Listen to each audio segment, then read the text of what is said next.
Hello दोस्तों, मैं हूं अनवी और आप देख रहे हो फिनफ्लिप यूट्यूब चैनल। अगर आपको शेयर मार्केट के बारे में कुछ भी नहीं पता और आप सोचते हो कि मार्केट रिस्की है, समझ नहीं आता, पैसा डूब गया, तो ये वीडियो आपके लिए बहुत ही इम्पॉर्टेंट है। आज हम बिल्कुल सिंपल और आसान तरीके से समझेंगे म्यूचुअल फंड क्या होता है और डायरेक्ट और रेगुलर फंड में क्या डिफरेंस है। अब हम बात करते हैं म्यूचुअल फंड क्या होता है। सोचिए, आप, मैं और हमारी तरह 100 लोग सब थोड़े थोड़े पैसे एक बॉक्स में डाल देते हैं। अब उस बॉक्स के पैसे से एक एक्सपर्ट आदमी अलग अलग कंपनी के शेयर्स को खरीदता है।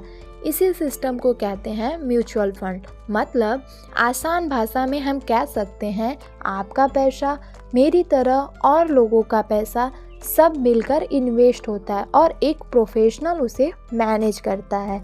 म्यूचुअल फंड में आपको शेयर चूज करना नहीं पड़ता, बल्कि एक्सपर्ट करता है। चलिए अब हम बात करते हैं म्यूचुअल फंड से फ़ायदा क्या है। म्यूचुअल फंड्स बिगनर्स के लिए अच्छा होता है क्योंकि आपको शेयर मार्केट का एक्सपर्ट होना ज़रूरी नहीं है।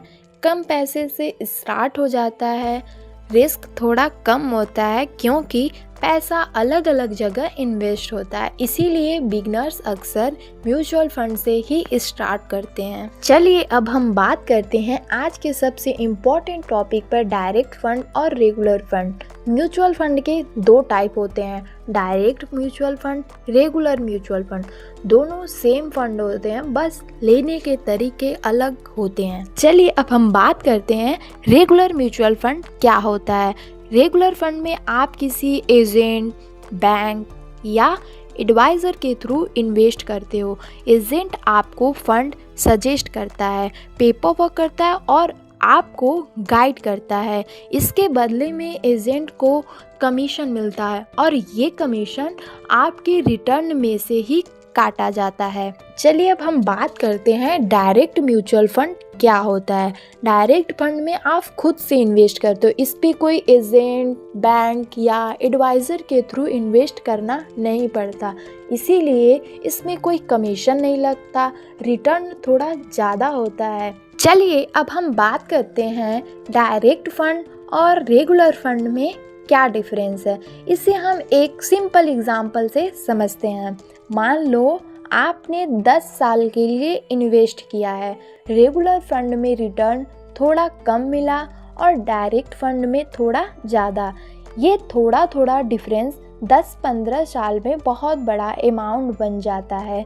इसीलिए लॉन्ग टर्म में डायरेक्ट फंड का फ़ायदा ज़्यादा होता है। अब बात यह आती है कि बिगनर्स को क्या चूज़ करना चाहिए, डायरेक्ट फंड या रेगुलर फंड। अगर आप बिल्कुल नहीं हो, कुछ समझ नहीं आता, तो पहले सीखने के लिए रेगुलर फंड ठीक लग सकता है, लेकिन अगर आप थोड़ा भी सीख गए हो तो डायरेक्ट फंड लॉन्ग टर्म में ज़्यादा बेनिफिशियल होता है। दोस्तों, मैं कोई सेबी रजिस्टर्ड एडवाइज़र नहीं हूँ, मैं सिर्फ एक यूट्यूबर हूँ जो अपनी वीडियोस के थ्रू आपको टॉपिक समझाने की कोशिश करती हूँ।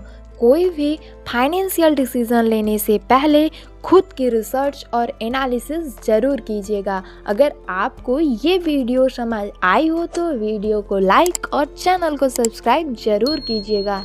धन्यवाद।